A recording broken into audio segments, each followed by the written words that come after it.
ನಾನು ಶಶಿಕಾಂತ್ ಎಡಹಳ್ಳಿಯಿಂದ ಶುರು ಮಾಡೋಣ. ಒಂದು ರೀತಿ ರಾಜಕೀಯ ಬೇಡ, ಸಮಾಜ ದೃಷ್ಟಿಯಿಂದ ಮಾತಾಡೋಣ ಅಂತ ನಿಮ್ಮ ಹತ್ರ ಬಂದೆ ಅನ್ಕೊಳ್ಳಿ. ಉದ್ದೇಶ ಏನು?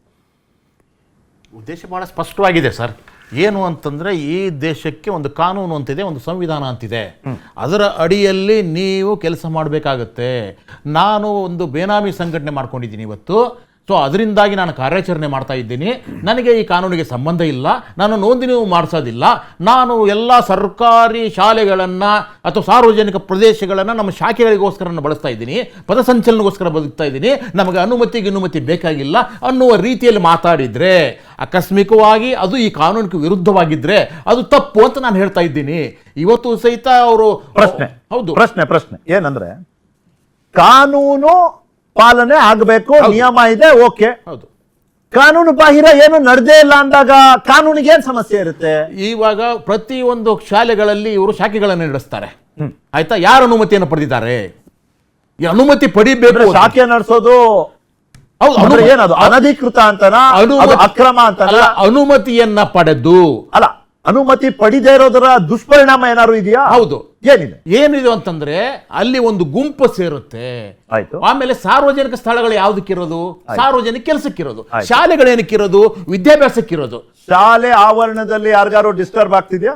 ಡಿಸ್ಟರ್ಬ್ ಕೇಳ್ತಾ ಇದ್ದೀನಿ, ನನಗೆ ಗೊತ್ತಿಲ್ಲ. ಅಲ್ಲಿರ್ತಕ್ಕಂಥ ಮಕ್ಕಳು ಅವ್ರ ಮನಸ್ಸಿನಲ್ಲಿ ಇವರು ಏನ್ ಮಾಡ್ತಾರೆ, ಒಂದ್ ರೀತಿ ಮತಾಂಧತೆಯನ್ನು ತುಂಬುವ ಎಲ್ಲ ಸಾಧ್ಯತೆಗಳು ಇದ್ದಾವೆ ಮತ್ತು ಮಾಡಿದ್ದಾರೆ. ಇದು ನಿಮ್ಮ ಅನುಮಾನ? ಇದು ಅನುಮಾನ ಅಲ್ಲ, ನಾವು ಅನುಮಾನದ ಮೇಲೆ ನಿಷೇಧ ಒಳಗಡೆ ಹೋಗಿ ಸಾಬೀತಾಗಿದೆಯಾ ಸರ್? ಅಲ್ಲಿ ಇರ್ತಕ್ಕಂಥದ್ದು ಇಷ್ಟೇ, ನಮ್ದು ದೇಶ ಇದೊಂದು ಶತ್ರು ದೇಶ, ಇವ್ರು ಇದ್ದಾರಲ್ಲ ಇವ್ರು ಶತ್ರುಗಳು, ಈ ರೀತಿ ಹಲವಾರುಗಳನ್ನು ಹೇಳುವುದಕ್ಕಿಂತ ಮುಖ್ಯವಾಗಿ ನಮಗೆ ಬೇಕಾಗಿರೋದು ನೀವು ನ್ಯಾಯಬದ್ಧವಾಗಿ ಮಾಡ್ತಾ ಇದ್ದಾರೆ. ಇವಾಗ ಆಗಿರ್ತಕ್ಕಂಥದ್ದು ಏನು ಅಂದ್ರೆ, ನೀವೇನ್ ಹೇಳ್ತಿರೋದು ಅಂದ್ರೆ, ಈಗ ಇವರು ನಮ್ಮ ಶತ್ರುಗಳು, ಇದು ನಮ್ಮ ಶತ್ರು ದೇಶ ಅಂತ ನಿಯಮಾನುಸಾರವಾಗಿ ಅನುಮತಿ ತಗೊಂಡು ಅದು ಹೇಳಿದ್ರೆ ಅದು ನಿಮಗೆ ಒಪ್ಪಿಗೆ ಇದೆ? ಇಲ್ಲ, ಅದಕ್ಕೆ ಅನುಮತಿ ಸಿಕ್ಕದಿಲ್ಲ.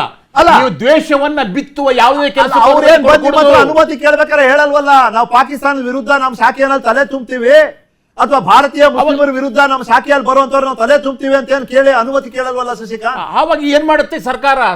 ಸರ್ಕಾರದ ನಟ್ಟು ಬೋಟ್ಗಳು ಏನ್ ಮಾಡ್ತಾ ಇದಾವೆ? ಪೊಲೀಸ್ ಇಲಾಖೆ ಏನ್ ಮಾಡುತ್ತೆ? ಅದ್ರದ್ದು ಗುಪ್ತಚರ ಇಲಾಖೆ ಏನ್ ಮಾಡುತ್ತೆ?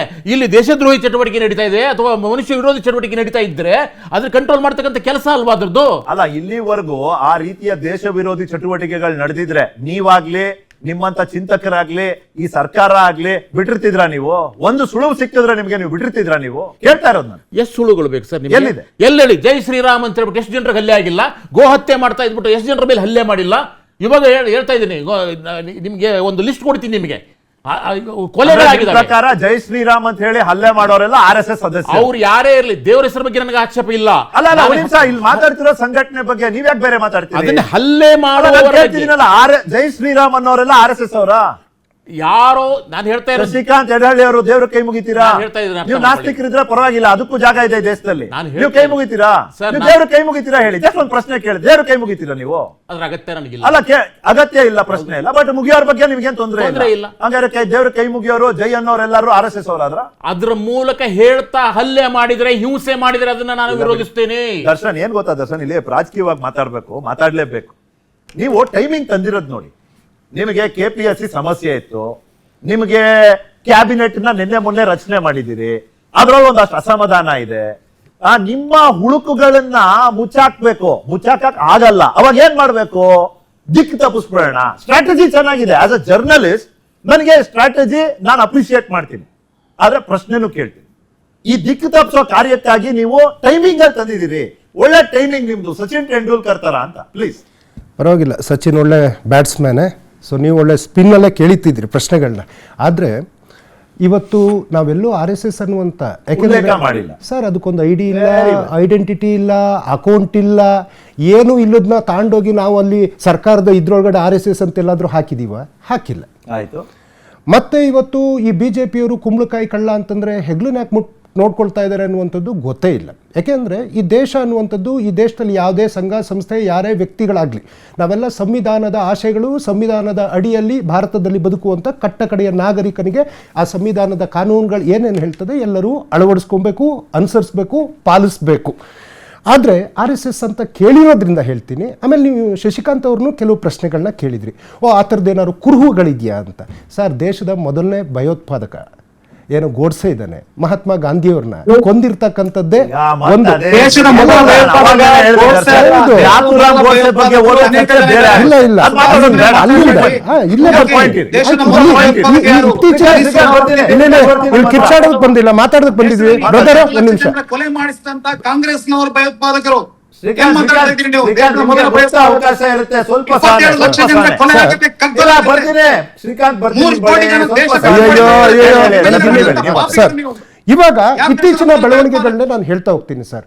ದಾಬೋಳ್ಕರ್ ಆಗಿರ್ಬೋದು, ಗೌರಿ ಆಗಿರ್ಬೋದು, ಕಲಬುರ್ಗಿ ಆಗಿರ್ಬೋದು, ಪನ್ಸಾರೆ ಆಗಿರ್ಬೋದು, ಇವರಗಳ ಹತ್ಯೆಗಳನ್ನ ಯಾರು ಯಾವ ಹಿನ್ನೆಲೆ ಇದ್ದವರು ಮಾಡಿದ್ರು, ಅಥವಾ ಮಾಲೆಗಾಂವ್ ಸ್ಫೋಟ ಆಯ್ತಲ್ಲ ಸರ್, ಪ್ರಜ್ಞಾ ಸಾಧ್ವಿಗೆ ಹ್ಯಾಂಗ್ ಮಾಡಬೇಕು ಅಂತಾನೆ ಕೋರ್ಟ್ ಡಿಸಿಷನ್ಗಳು ಕೊಟ್ಟಿತ್ತು, ಇತ್ತೀಚೆಗೆ ಖುಲಾಸೆ ಅಂತ. ಇವತ್ತಿನ ಏನೇನು ಕಾನೂನು ವ್ಯವಸ್ಥೆಗಳು ನಡೀತಾ ಇದೆ ಅದು ಸಹ ಗೊತ್ತಿದೆ.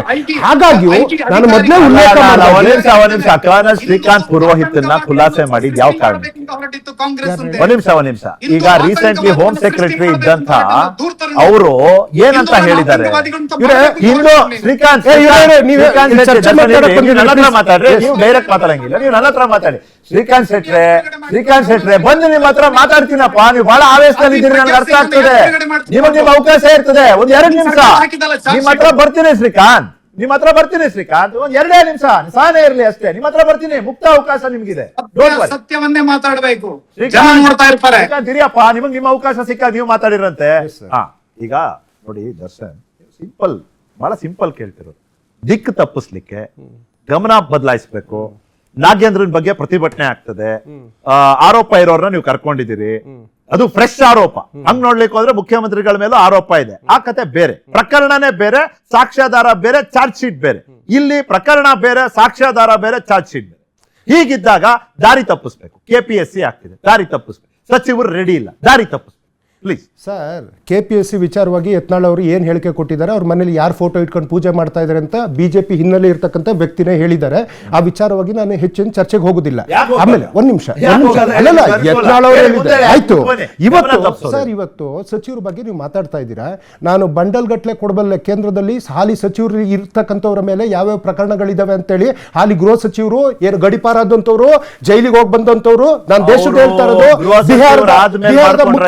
ಬಿಹಾರದ ಮುಖ್ಯಮಂತ್ರಿ ಪ್ರಕರಣ ಹೇಳ್ತೀನಿ ಕೇಳಿ. ಸಚಿವರು ಆದ್ಮೇಲೆ ಮಾಡ್ಕೊಂಡ್ರ? ಸಚಿವರು ಆದ್ಮೇಲೆ ಮಾಡಿದ್ದ ಇದು? ಗುಜರಾತ್ ನಲ್ಲಿ ಸಚಿವರು ಇದ್ದಾಗಲೇ ಇವತ್ತು ನಾಗೇಂದ್ರರವ್ರ ಮೇಲೆ ಇದೇ IT ED ಏನ್ ಮಾಡ್ಕೊಂಡಿದೆ, ಏನ್ ರಿಪೋರ್ಟ್ ಕೊಟ್ಟಿದೆ, ಎಲ್ಲದೂ ದೇಶಕ್ಕೆ ಗೊತ್ತಿದೆ. ಮತ್ತೆ ಇವ್ರು ಯಾವ್ಯಾವ ರೀತಿ, ಆಯ್ತು ಸರ್, ಇವರು ಬೇರೆ ಪಕ್ಷದಲ್ಲಿ ಯಾರೇ ಇದ್ರು ಸಮೇತ ಅವರು ಅಪರಾಧಿಗಳು, ಭ್ರಷ್ಟಾಚಾರಿಗಳು. ಒಂದ್ ನಿಮಿಷ, ಇವತ್ತು ಅಜಿತ್ ಪವಾರ್ ಆಗಿರ್ಬೋದು, ಏಕನಾಥ್ ಶಿಂದೆ ಆಗಿರ್ಬೋದು, ಮುಕೇಲ್ ರಾಯ್ ಆಗಿರ್ಬೋದು, ಸುವೇಂದು ಅಧಿಕಾರಿ ಆಗಿರ್ಬೋದು, ಇನ್ನು ಅನೇಕರು ಜನರ ಮೇಲೆ ಇವರು ಏನು ಸುನಿಲ್ ದೇಸಾಯಿ ಆಗಿರ್ಬೋದು, ಯಾಮಿನಿ ಗುಪ್ತಾ ಆಗಿರ್ಬೋದು, ಎಷ್ಟು ಜನ ಇವತ್ತು ಅವರು ಪಕ್ಷಕ್ಕೆ ಬರೋದಕ್ಕೂ ಮೊದಲು ಭ್ರಷ್ಟಾಚಾರಿಗಳು, ಕೋಟಿ ಕೋಟಿ ಹಗರಣ ಮಾಡಿದವರು, ಅವ್ರ ಪಕ್ಷಕ್ಕೆ ಹೋದ ತಕ್ಷಣ ವಾಷಿಂಗ್ ಪೌಡರ್ ನಿರ್ಮಾಣ. ಅದೇ ರೀತಿಯಲ್ಲಿ ನಾಗೇಂದ್ರ ತಂದಿದ್ದಾರೆ. ಕಾನೂನಲ್ಲಿ ನಮ್ಗೆ ಗೆಲುವಿದೆ. ಆಯ್ತು. ಈಗ ಶ್ರೀಕಾಂತ್ ಶೆಟ್ರೆ ಪ್ರಶ್ನೆ ಇರೋದು ಇಷ್ಟೇ, ಇಲ್ಲೆಲ್ಲೋ RSS ಉಲ್ಲೇಖ ಇಲ್ಲ. ಅಲ್ಲ ಒಂದ್ ನಿಮಿಷ, ಶ್ರೀಕಾಂತ್ ಶೆಟ್ಟಿ ಕೇಳಿ. RSS ಉಲ್ಲೇಖ ಈ ಒಂದು ಸುತ್ತೋಲೆಯಲ್ಲಿ ಇಲ್ಲ, ಆಯ್ತಾ? ಇದು ಒಂದು. ದರ್ಶನ್ ಅವ್ರು ಕೇಳಿದ್ರು, ಕುಂಬಳಕಾಯಿ ಕಳ್ಳ ಅಂದ್ರೆ ಹೆಗಲ್ ಮುಟ್ಕೊಂಡು ಯಾಕೆ BJP ನೋಡ್ಕೋತಿದೆ ಅಥವಾ ಸಂಘ ಪರಿವಾರ ನೋಡ್ತಿದೆ ಅಂತ. ನಾನು ಅದಕ್ಕೊಂದು ಸಾಲನ್ನ ಸೇರಿಸ್ತೀನಿ. ಕುಂಬಳಕಾಯಿ ಕದ್ದಿದೆ ಅಂತ ಆರೋಪ ಮಾಡ್ತಿರೋರು ಯಾರು, ಅದ್ರ ಮೇಲೆ ನಿರ್ಧಾರ ಆಗುತ್ತೆ ಅಂತ. ಕುಂಬಳಕಾಯಿ ತಂದಿದ್ ಯಾರು ಅನ್ನೋದ್ರ ಮೇಲೆ ನಿರ್ಧಾರ ಆಗುತ್ತೆ ಅಂತ. ಶ್ರೀಕಾಂತ್ ಶೆಟ್ರೆ ಹೇಳಿ. ಸರ್, ಏನೋ ನೆಟ್ವರ್ಕ್ ಪ್ರಾಬ್ಲಮ್ ಇದೆ. ಹಲೋ, ಇಲ್ಲ, ನಾನು ಕೇಳಿದ ಇಷ್ಟೇ ಪ್ರಶ್ನೆ. ಕುಂಬಳಕಾಯಿ ಕಳ್ಳ ಅಂದ್ರೆ BJP ಅಥವಾ ಸಂಘ ಪರಿವಾರ ಯಾಕೆ ಹೆಗಲ್ ಮುಟ್ಕೊಂಡು ನೋಡ್ಕೋಬೇಕು ಪ್ಲೀಸ್? ಒಂದನೆಯದ್ದಾಗಿ RSS ಗೆ ಇವರ ಯಾವ ಕಾನೂನುಗಳಿಂದ ಯಾವುದೇ ಪರಿಣಾಮಗಳಾಗುವುದಿಲ್ಲ. ಇವರ ಪ್ರಿಯಾಂಕಾ ಖರ್ಗೆ, ಇವರ ಇಡೀ ಕ್ಯಾಬಿನೆಟ್ ಶೀರ್ಷಾಸನ ಮಾಡ್ಲಿ, ದಿನಕ್ಕೆ 10 ಕಾನೂನುಗಳನ್ನೇ ಮಾಡ್ಲಿ, RSS ನ ಚಟುವಟಿಕೆಯನ್ನ ಒಂದು ಕೂದಲು ಕೂಡ ಕಿತ್ಕೊಳ್ಳಕ್ಕೆ ಇವರಿಂದ ಆಗಲ್ಲ. ಇದನ್ನ ಇವರು ಅರ್ಥ ಮಾಡ್ಕೊಳ್ಬೇಕು, ಒಂದನೆಯದ್ದಾಗಿ. ಎರಡನೇ ವಿಚಾರ, ಇವರು ಕೇವಲ ಜನರನ್ನ ದಿಕ್ಕು ತಪ್ಪಿಸೋದಿಕ್ಕೆ RSS ನ ಮೇಲೆ ಏನೋ ಒಂದು ದಾಳಿ ಮಾಡಿದೀವಿ ಅಂತ ಹೇಳಿ ಅಲ್ಪಸಂಖ್ಯಾತರನ್ನ ಇನ್ನೆಲ್ಲ ಇವರ ಒಂದು ವೋಟ್ ಬ್ಯಾಂಕ್ ಅನ್ನ ಮೆಚ್ಚಿಸೋದಕ್ಕೆ